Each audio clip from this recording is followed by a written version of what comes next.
വളരെ സിമ്പിളായിട്ട് ഒരു ബുക്ക് മാർക്ക് ഉണ്ടാക്കാൻ പോവാണ് നമ്മളിന്ന്. വേണമെങ്കിൽ ഇതൊരു വിൻറ്റേജ് സ്റ്റൈൽ ബുക്ക് മാർക്ക് എന്നൊക്കെ പറയാം.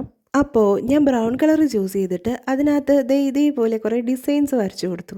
ഇനി ഇതിൽ ഏറ്റവും സാറ്റിസ്ഫാക്ഷൻ ഉള്ള പരിപാടി എന്ന് പറയുന്നത് ആ കളർ ഫില്ല് ചെയ്ത് കൊടുക്കുന്നതാണ്. അങ്ങനെ നീറ്റായിട്ട് ഫില്ല് ചെയ്തെടുത്താൽ ഇനി അടുത്ത പരിപാടി എന്ന് പറയുന്നത് ബ്ലാക്ക് പെന്ന് വെച്ചിട്ട് ഇതേപോലെ ഒന്ന് വരച്ചു കൊടുക്കുക. നിങ്ങൾ വരയ്ക്കുമ്പോൾ ഇതേപോലെ കരാകുരാന്ന് വരയ്ക്കാതിരിക്കാൻ ശ്രദ്ധിക്കുക. ഞാൻ വരച്ചപ്പോൾ കുറച്ച് ഓവറായിപ്പോയി, എന്നാലും സാരമില്ല, കാണാൻ നല്ല ഭംഗിയുണ്ട്.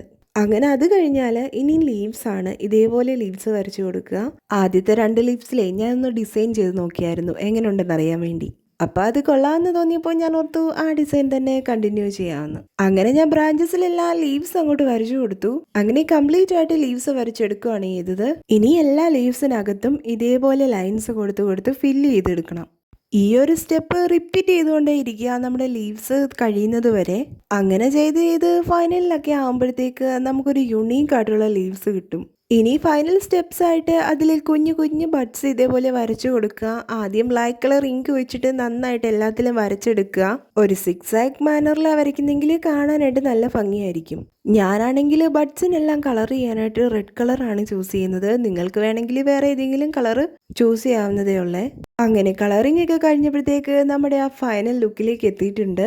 ഇത് നേരിട്ട് കാണാൻ നല്ല ഭംഗിയാട്ടോ. അപ്പോൾ ഇഷ്ടപ്പെട്ട ലൈക്ക്, കമൻറ്റ്, സബ്സ്ക്രൈബ്, ഫോളോ ഒന്നും മറക്കണ്ട.